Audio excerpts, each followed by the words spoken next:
complot d'état la. ñun renseignement yi ñu am sax au niveau du ministère des finances. ba quasiment aux environs du 20. tous les engagements étaient respectés. c'est-à-dire que y a quelque chose qui s'est passé entre-temps te loolu dinañ ci gëstu bu jéem a xam lan moo waral loolu. parce que la ñu waxante woon loolu rek gars yi respecté woon nañ ko de. changement bi c'est à la dernière minute. changement bi c'est à la dernière minute. qu'est-ce qui s'est passé pour que ñoom ñu jalgati c'est-à-dire tourné waat lépp mais mbir mi nee naa la ba le 15 jusqu'au 20 dara changé wul woon lan moo waral loolu lan moo waral le départ de Émile Ciss Abdoul Émile Ciss ki nga xam ne c'est un des architectes même de toutes ces négociations là très chevronné lan moo waral départ am loolu aussi lu jar a gëstu la. et en plus ministre bi moom ba muy def conférence de presse jamais le tableau la bindooy tableau bii nii le ministre n'a jamais brandi ce tableau ci leneen la doon wax d'ailleurs il n'était même pas serein dem na sax ba ne d'expliquer ne inspecteurs yi sax chaque fin du mois 103 millions la 103 millions la ñuy am par heure pour dire rek oui le manque de sérénité du ministre 103 millions mi ngi ci TikTok yi partout. parce que en ce moment la mu doon wax ci boppam. xam na ne du loolu. et puis c'est dommage que le ministre de l'éducation aussi di ko jàppale ci loolu. c'est-à-dire ñoom il faut qu'ils disent la vérité aux et puis xam nga gis nga non les enseignants sax ont laissé trop faire xam nga tax ma wax loolu. parce que enseignants yi gis nga bu ñu jàppoon fañ jàppoon wax ne. à diplôme égal salaire égal jàppu foofu kon année bi dootul dem mais les enseignants ont fait trop de concessions. beaucoup d'efforts. dañoo dema c'est-à-dire ils ont fait trop de concessions. parce que bu ñu taxoon tey daal ne ki nga xam ne dafa am bac plus 6 di am chaque fin du mois 1 million ñun ñu def bac plus 7 chaque fin du mois dinañ am aussi 1 million. mais les enseignants on leur oppose toujours l'argument du nombre da ngeen a bëri et cetera une fonction publique ne fonctionne pas sur la base du nombre mais sur la base de certification académique ci loolu lay fonctionner mais enseignants yi ñoom. bañ nañ ko ba loolu considéré nañ loolu ministre bi nangu loolu donc et c'est la mort dans l'âme je vous assure que c'est dans la mort dans l'âme lii ñuy de nii lii ay miettes la de par rapport ak ñeneen ñi li ñu am c'est des miettes gis nga bés bu ñu jëloon mbir mi teg ko ci kaw taabal ji fonction publique li nit ñi am gars yi nañ ne enseignants yi sax lii waruñu ko woon nangu mais enseignants su ñu ba nangu loolu non seulement loolu doyatu leen ñu bëgg a jël encore affaire bi grignoté waat ko te teguñu ko ñag ci dara bu fekkoon sax c'est sur la base d'engagement ñu mun wax mais teguñu ko ci dara c'est-à-dire que ministre bi moo def li ko neex ñoom. gis nga li ngay wax signature bi man stylo bi moo ko yëkkee du ma signé maa bokk ci ñu mujj signé. et semaine boobu dama feebar parce que j'avais le cours groupe. j'avais non. je sais Alaaji Malick non dama lay wax parce que moi j'ai jamais eu je leur ai dit. ma ne nag nous sommes dans des structures démocratiques. beneen affaire boo xam ne nee na nga may ma c'est important. bi affaire bi amee dama woo ministre bi Talla mu ngi may dégg. li nga wax dama koy confirmer. effectivement premier chargement bu ñu def ils ont respecté ce tableau. dañu respecté tableau bi premier chargement. parce que ministre bi nee na jàngalekat yi nañu xaar bulletins yi génn mais c'est grave lu mu wax Abdoulaye Daouda Diallo il est ministre des finances mais il ne connaît pas ce qui se passe dans son ministère. Absolument. Il sait pas qu'aujourd'hui avec l'application e-solde mun nga nekk Kolda nga télécharger sa bulletin génne ko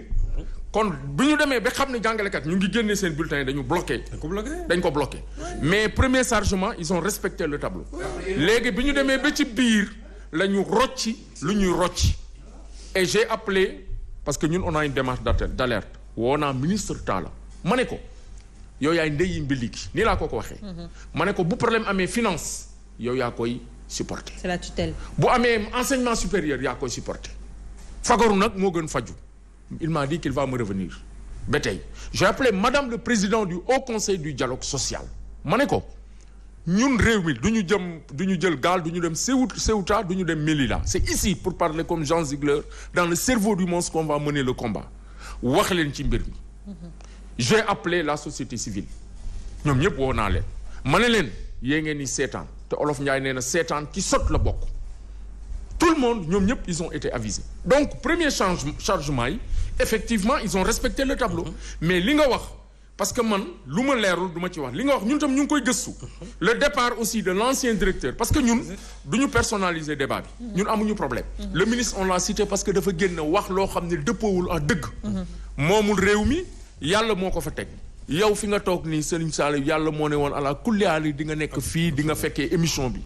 yàlla nañu yàgg ñu fekkee yàgg ko di ko wax di wax luy doxal réew mi lu jëm ñun yàllaa ñu nattu teg ñu ci bopp syndicat yi réew mi ñu bokk ko bu dëgg jotee dañ koy wax donc c'est ça la vérité léegi nag je termine par ce que mon camarade a dit Sanoussi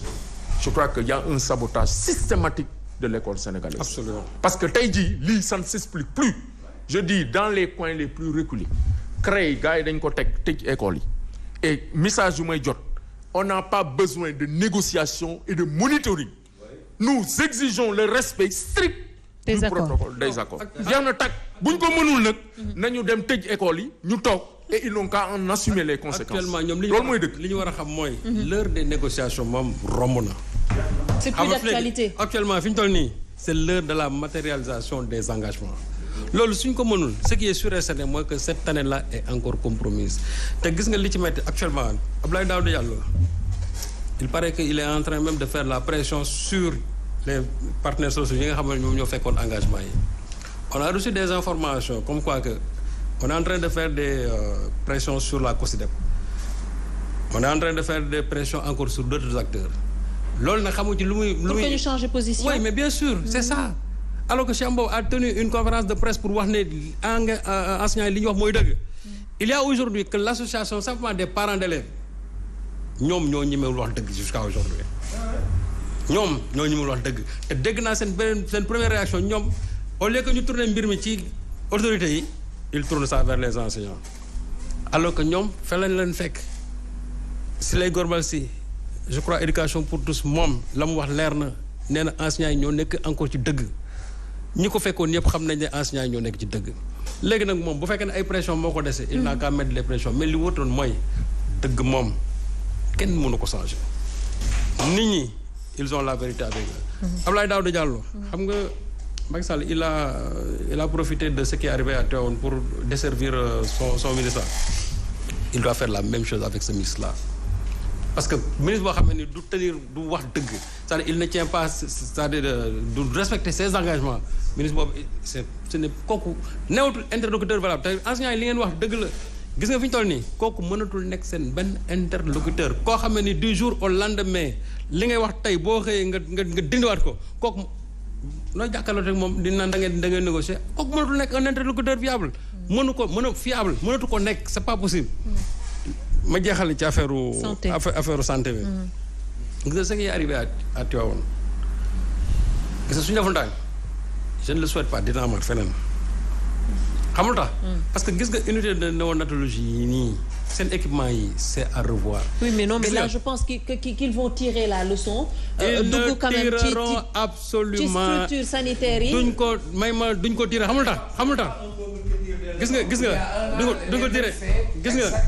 nga nee oui mais on peut pas répéter encore la même chose. Ce qui s'est passé pendant la période du Covid ça a été extrêmement grave gis nga pendant période Covid bi les gens ils ont fait beaucoup de marches de gré à gré gis nga marche yu bari on a amené ici des matériels yoo xamante ne nii matériels yu ci bëri amuñu certification technique yu ci bëri amuñu parce que xamul tax période Covid bi la lépp le caractère de l'urgence moom lañ doon teg ci table ji pour mën a jënd ay matériel loolu mu fii ni gis nga matériel yi nga gis nii yëpp ñuy tàkk nii benn matériel baaxu ci qu'ils ont eu à dénoncer d'ailleurs benn matériel baaxu ci da nag wax naa la ko fi ñu toll nii li xew Tivaouane nii bu ñu defut ndànk dina xewaat feneen su ci leneen loolu moom c'est clair et puis man je me désole de la venue du président à Tivaouane. Pourquoi? Non président man bi ma gisee tey muy wax man j'avais l'impression que inauguration moom foofu je n'ai pas senti la gravité je n'ai pas senti vraiment cette tristesse là chez le président. Mais si, non je vous assure la loi. non waaw il a été mais loolu même. mais li may wax man la engagé xam naa bu baax li may wax man dama ne je n'ai pas senti cette gravité chez le président. Oui mais c'est une li may wax man la engagé ne ça ne vous engage pas man je n'ai pas senti ça man sentiruma ko te xam naa bu baax li may wax dama ne sentiruma loolu parce que président dama ko dégg mu wax parce que il a dit que il pensait qu'il y avait matériel bu obsolète moo fa nekkoon mais la mu gis du loolu ça c'était pas au plan communication pour man loolu président bu ko wax pour man loolu mu warul ko wax président waroon na wax leneen loo xamante ne ni lu méngoo ak li nga xam ne moom moo fa xew mais loolu déjà boo ko waxee c'est comme si tu es en train d'exonérer quelque part ñenn ñi alors que pour moom loolu waru moom c'est le chef de l'État il est allé pour constater am na loo xam ne même su ko gisee waru ko wax moo tax ma ne jàpp naa ne man tey la ma fa gis pour man c'est comme si on était à une cérémonie tout simplement d'inauguration lu leer na la wax en tout cas daal li xew Tivaouane suñu deful ndànk di ngeen déggaat ne xewaat na feneen encore une fois de plus parce que Sénégal ci boppam lii nga xamante ne nii moo fi xew moo di fii ku fi nekk ci ministère aussi sa bopp nga fa nekkal te dans la chaîne de responsabilité daf ci am koo xam ne ba léegi kenn du ko ci dégg mooy celui qu'on appelle le DIEM le directeur des infrastructures de l'équipement et de la maintenance kooku moo yore lépp te pourtant doo ko dégg jamais ci cette fois-ci ils sont pas responsables. Tu sais pourquoi? Du fait de la réforme eux ils ne gênent pas directement les hôpitaux. Ils viennent en appoint aux hôpitaux et c'est eux qui supervisent